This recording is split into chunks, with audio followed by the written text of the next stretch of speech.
If you want to win your fantasy football championship, you have got to draft sleepers. Guys who you pick in the mid to late rounds who end up doing so well, they bring home the trophy for you. Who are they going to be in 2018? We'll tell you, coming up now.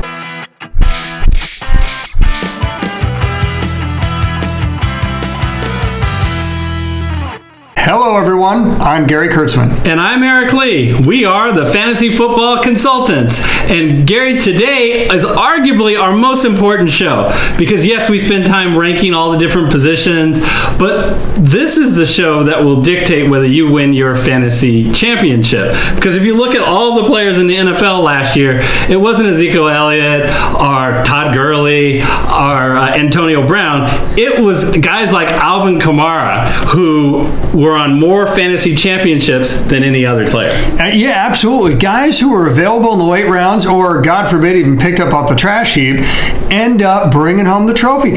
Guys who had Alvin Kamara last year, well, the year before, who was the number one on fantasy football championship rosters, well, some guy named Devonta Freeman, and on and on. So who's it going to be for 2018? Eric, we can get right into it. Let's get right into it. And by nature of a sleeper, we're going to take a look at the ADPs. And we're going to start in round 6 before we see someone that we think it is really a steal. So we'll put up the round 6 guys, assuming it's a 10-team league. And let's see if you can spot who the guy we think is going to be the sleeper. It's number 53, Mark Ingram.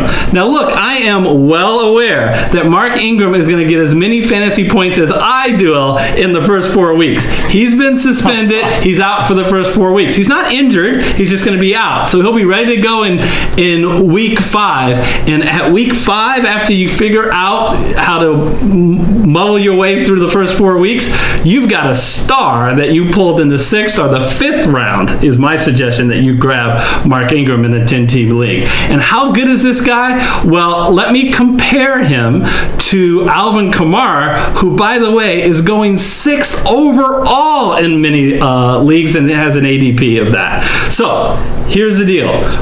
Between the two, who's going to get more goal line carries? It isn't even close. Inside the 5, Gary, it is 3 times more carries has gone to Alvin Kamara. He has an 8-2 TD rushing edge inside the 5. So goal lines is all Mark Ingram. What about rushing? Also goes to Mark Ingram. He outrushed Kamara 1,100 to 700 yards. And then finally, what about receptions? I know what you're saying. Come on, Eric. Alvin Kamara gets tons more. And he does. But that's not the issue. The myth is that Mark Ingram doesn't get involved in the passing game. He does. He caught 58 passes for over 400 yards, Gary. Yeah. Look, you can really have a star in Mark Ingram in as late as the 5th or 6th round. Yeah, that's right. The guy gets 25 touches a game. He's the lead running back for a highly explosive offense, and he's available in the 5th or 6th round. You're right. That is a complete steal, and presumably healthy for the playoffs. You know, that's going to help bring you the trophy. Let's take a look in the 7th round is our next sleeper. It's at number 62, Ronald Jones II. I know you're saying, inconceivable! It's not inconceivable. Are you worried that he's a rookie? Don't be worried that he's a rookie. He was at a fine year in his last year at USC, over 1,500 yards, scored TDs in every game but one. But the NFL is all about opportunities. And except for Saquon Barkley, Ronald Jones II has the best path to the starting job in week 1 than any of the other rookies, Gary. And who is in his way? Well, it's not Doug Martin. He's been shipped to Oakland. If you're worried about Peyton Barber, who was the starter at the end of the year, he's an undrafted free agent, whereas the Bucks just invested an early 2nd round in Ronald Jones. I don't see him as an issue. Charles Sims is, quite frankly, a terrible runner. He might catch a little bit more in the passing game and carve a little bit away, but nothing like what Darius Geis will see in Washington with Chris Thompson being a superstar in the passing game. So here's the bottom line of why I think Ronald Jones is such a good sleeper. look at the other rookies. It's ridiculous that Darius Geis is going 19 picks ahead, that Rashard Penny is going 17 picks ahead. Even Sony Michel, who is in who knows situation in New England with all their running backs and trying to figure out what's going on there, is being selected ahead of Ronald Jones. That's a mistake. I love him as a sleeper. Absolutely. I mean, the bottom line is this: the NFL is a land of opportunity, and nobody outside Saquon Barkley as a rookie running back is going to get more opportunity than Ronald Jones. That's the bottom line. Number three. Okay, so number three is being drafted in the 8th round, and you can see those players with the ADPs. I'm focusing on Corey Davis, wide receiver, Tennessee. Guys, look. Okay, 8th round, and there are over 30 wide receivers being drafted ahead of Corey Davis, and I'm asking myself why. Here's what I don't understand. Tennessee drafted him 5th overall, first wide receiver off the board. Now, this was last year. Granted, last year was a disappointing year for Corey Davis. He came out of college with not only the speed and the body type to be a very good receiver in the NFL, but terrific hands. And then he basically fell flat last year in his rookie season. Guys, this happens to wide receivers. Wide receivers are worse than running backs and worse than quarterbacks in terms of having the steepest learning curve, so worst in year one, right? They almost never perform. Jerry Rice didn't perform well in year one, people. I mean, it just doesn't happen. But here's the deal. They get a whole lot better in year 2 and year 3. If you just want to base it off that, then Corey Davis should have a huge bounce back year. But I'll tell you what, it's also because of that word again, opportunity, because let's face it, Tennessee desperately needs a number 1 wide receiver. Who's going to compete with Corey Davis, Eric? Who on Tennessee? Is it going to be Rashard Matthews? Because he is extremely mediocre. Well, okay, is it going to be Vernon Davis, Delaney Walker? Guys, Delaney Walker is old, and he's slowing down, and he's not going to be the number 1 wide receiver in Tennessee. He wasn't last year. He's not going to be this year either. They desperately need a number 1 wide receiver, and they just went out and got Matt LaFleur as offensive coordinator from the Rams. This guy remember 2 years ago the Rams offense and how surprisingly bad it was? Remember last year and how the Rams offense was the second best in the NFC? That's the Matt LaFleur impact. Well, now he's bringing that impact to Tennessee. He's terrific in the passing game. Tons of opportunities for Corey Davis. I just love this guy. Basically a number 1 wide receiver available in the 8th round. You just can't find that anywhere else. Very rare.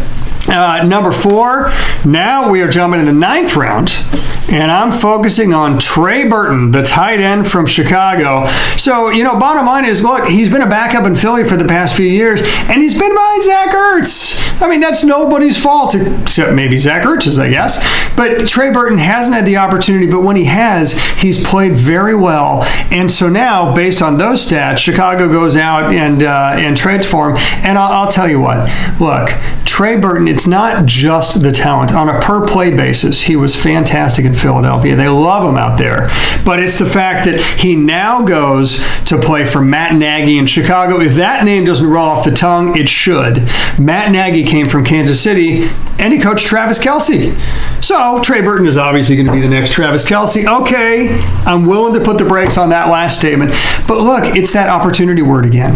Matt Nagy loves to feature the tight end. And hey, let's face it, this guy in this offense is ripe for catching a ton of passes. They don't have a great number 1 wide receiver, apologies to Allen Robinson, right, and the rest of the crew. He is going to get a tremendous opportunity for an offensive coordinator who loves to feature the tight end. So ask yourself this question: why are 9 or 10 tight ends being drafted ahead of this guy? The answer is I don't know. He's got the skill set. He's got the opportunity.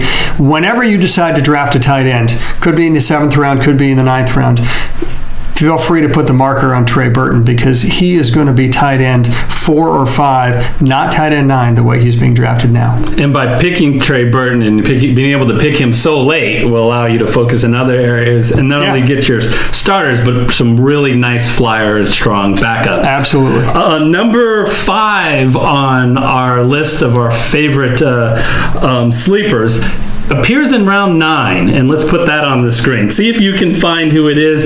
To me, the guy sticks out like a sore thumb that he should be that low. Look at it. Number 87, Emmanuel Sanders. So, you might say, why is he so low? Look, he is low because of 2 reasons. One, he had a bad year last year, right? But why did he have a bad year is what you need to ask yourself.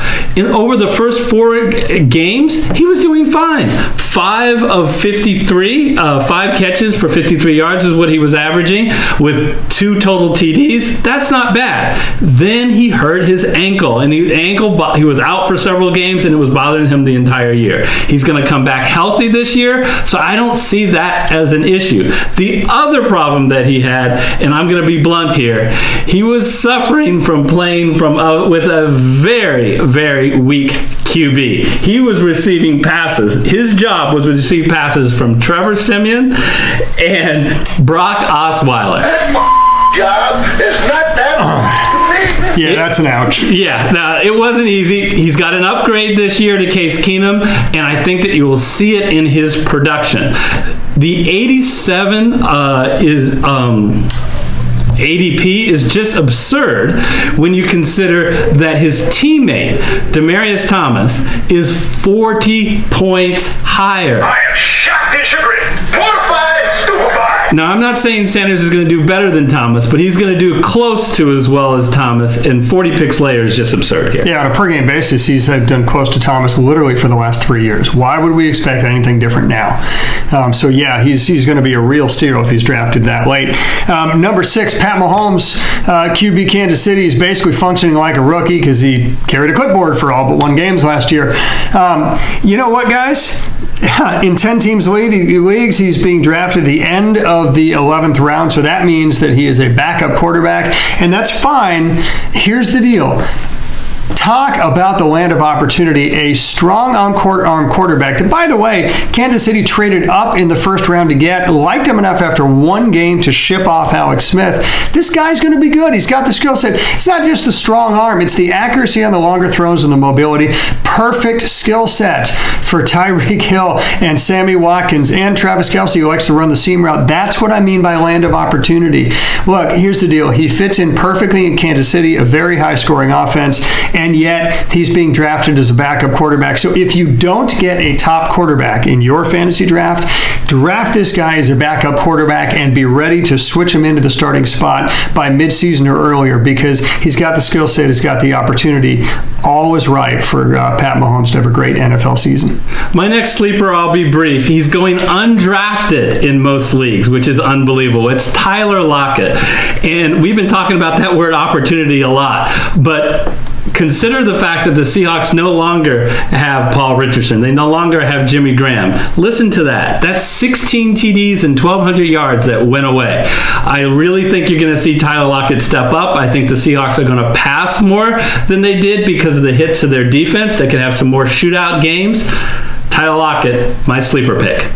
Absolutely. And finally, number 8, speaking of undrafted, Josh Doxson out of Washington. Well, okay, I hear the people saying in the background, well, he's been in the NFL 2 years, and he had a lousy year in 2016 and a lousy year in 2017. You know what? He did because his efficiency rate is terrible. He's literally caught 45% of his passes. Well, why do I think that's going to improve? Because statistically, wide receivers in year 3 hit their stride, and because he had a terrific efficiency ratio in college. So the bottom line is this. He has the opportunity, if he just would have caught a more normal 65% of the passes, he would have had 1,000 yards and 6 or 7 touchdowns, and yet this guy's being undrafted. That doesn't make sense to me at all. He can definitely anchor as the wide receiver 3 on your team, and you can get him in the last round. All right, so let's review our picks. We'll put it on the screen for you. My picks were Ingram, Jones, Sanders, and Lockett. And my picks were Corey Davis, Trey Burton, Pat Mahomes, and Josh Doxson. All right, if you enjoyed the video, please go ahead and give it a like. And if you haven't yet, what are you waiting for? Hit the big red subscribe button and then the bell icon to be notified on all our future shows. And until our next show, we will see you next time. See you next time. You're still here? It's over. Go home. Go.